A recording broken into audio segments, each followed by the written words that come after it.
Okay, we're back to our Bible study time, and it's been over a month since our last Bible study, but we're going to jump right back into it. I did go ahead and make a playlist on YouTube of all of our past Bible studies on the Gospel of Mark. So if you've missed any or you want to review it all, you can just go to our YouTube channel. I'm planning on putting that link to it up on the screen there and in the email about the Bible study that we send out on Monday. So if you want to review it all, you can do that fairly easily.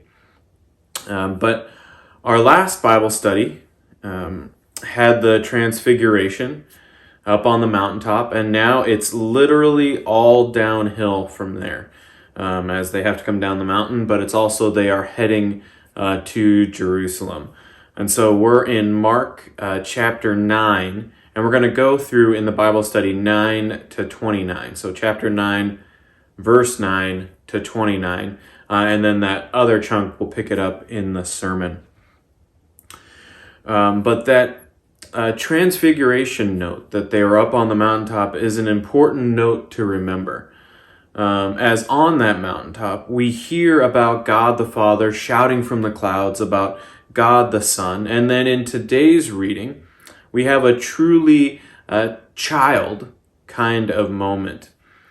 It's like you bring all your friends back to your house and your parents pull out the baby book picture, your baby pictures. As you are leaving that house, your parents' house, you look around at all your friends and you say, "Tell no one what you've seen." We get that. But from Jesus this time, as part of the messianic secret, he tells them to tell no one what you've seen. It wasn't baby pictures, but I like to make it that father-son moment. But we'll start with that chapter 9, verse 9. As they were coming down the mountain, he ordered them to tell no one about what they had seen until after the Son of Man had risen from the dead. So they kept the matter to themselves, questioning what this rising from the dead could mean. Then they asked him, "Why do the scribes say that Elijah must come first?" He said to them, "Elijah is indeed coming first to restore all things. How then is it written about the Son of Man that he is to go through many sufferings and be treated with contempt? But I tell you that Elijah has come, and they did to him whatever they pleased, as it is written about him."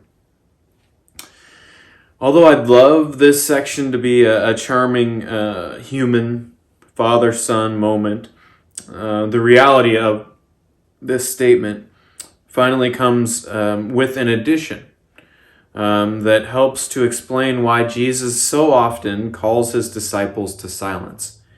He ordered them to tell no one about what they had seen until after the Son of Man had risen from the dead. Tell no one until after the death and resurrection. You cannot know who Jesus is. You cannot understand who Jesus is until you dig into the death and resurrection that followed his life. That's who he was, that he died for his friends, that he came back for all of us. You can't understand Jesus without knowing that, experiencing that, seeing that. At this point, he could still be a conquering Messiah. But if we remain silent as ordered by Jesus until we get that details, we'll have all the facts. And we can actually get it right. Now, the rest of that section that we just read relates to Malachi chapter 4, verse 5, which says, "Lo, I will send you the prophet Elijah before the great and terrible day of the Lord comes. Elijah shall return." Where is Elijah? They're basically asking. The hinting in Mark has always been that John the Baptist is either Elijah or serving the role of Elijah in preparing the way for the day of the Lord, the coming of the Messiah. We know that they did to him whatever they pleased is a direct reference to the tragic head on a platter ending of John the Baptist. But that we got to remember that whole thing, and you see them pointing to it now, the life and death, that tragedy of that for John the Baptist is a foreshadowing of the sacrificial ending of the Son of Man. So Mark works very hard to connect those two ideas. So he's basically saying, John the Baptist is Elijah, and I will be going like John the Baptist, not in the conquering messianic way that you have imagined. So let's look at this next section, starting with verse 14, and we'll read that whole chunk because it's really one story. When they came to the disciples, they saw a great crowd around them and some scribes arguing with them. When the whole crowd saw him, they were immediately overcome with awe, and they ran toward to greet him. He asked them, "What are you arguing about with them?" Some from the crowd answered him, "Teacher, I brought you my son. He has a spirit that makes him unable to speak. And whenever it seizes him, it dashes him down, and he foams and grinds his teeth and becomes rigid. And I asked your disciples to cast it out, but they could not do so."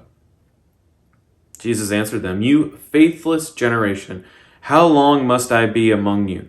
How much longer must I put up with you? Bring him to me." And they brought the boy to him. When the spirit saw him, immediately it convulsed the boy, and he fell on the ground and rolled about, foaming at the mouth. Jesus asked the father, "How long has this been happening to him?"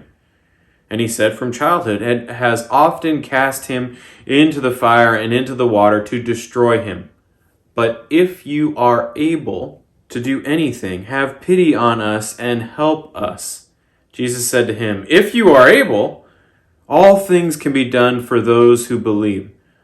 Immediately, the father of the child cried out, "I believe, help my unbelief." When Jesus saw that a crowd came running together, he rebuked the unclean spirit, saying to it, "You spirit that keeps this boy from speaking and hearing, I command you, come out of him and never enter him again." After crying out and convulsing him terribly, it came out, and the boy was like a corpse, so that most of them said, "He is dead."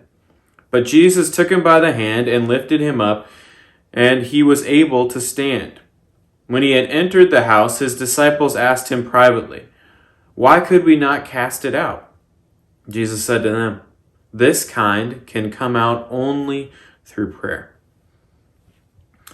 So in this section, following the transfiguration, we see the lining up of the power of Jesus, who was glowing on a mountaintop, with the failings of the disciples.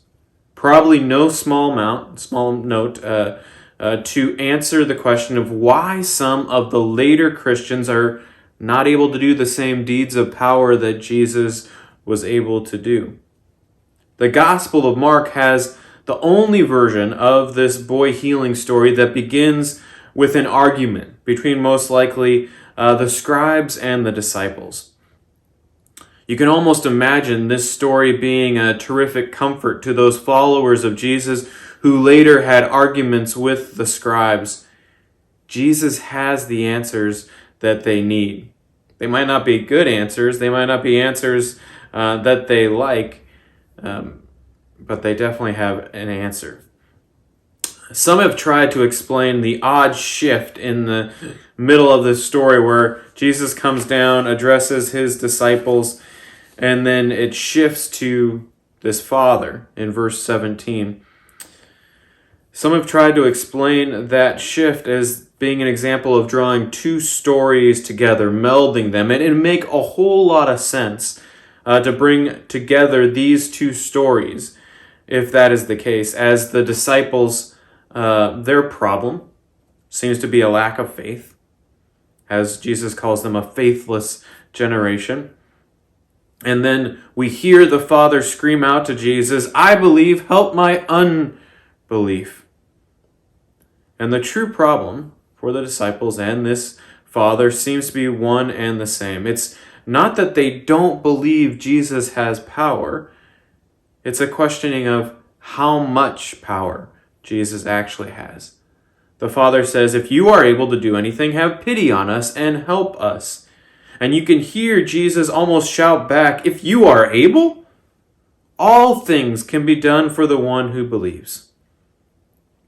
We think God exists, but how much control? How much power do we think God really has? How much trust are we willing to place in God's hands? This section highlights that question and that struggle, not just for the early disciples, not just for this father, but for all of us. God can have just as much power as we give God. It's interesting to connect that thought to the fact that at no point do we hear about the faith of the boy who is healed. This is a common theme for exorcisms in Mark. It's not the power of the person's faith truly, but the power of Jesus that wins out. Which brings us to Jesus' final line in this section. This kind can come out only through prayer. Many problems can be solved not through our own power, but by bringing it to God and trusting God's power, God's plan, God's timing. Trying to keep these short, these Bible studies, so we're going to stop there. It's hard to tell how long this actually takes, but we'll stop there for this week. We'll look at the next section of this in our sermon, and then we'll pick up the following week with our next Bible study as we work on getting closer and closer to finishing up this Gospel of Mark. Thanks for joining me for this Bible study.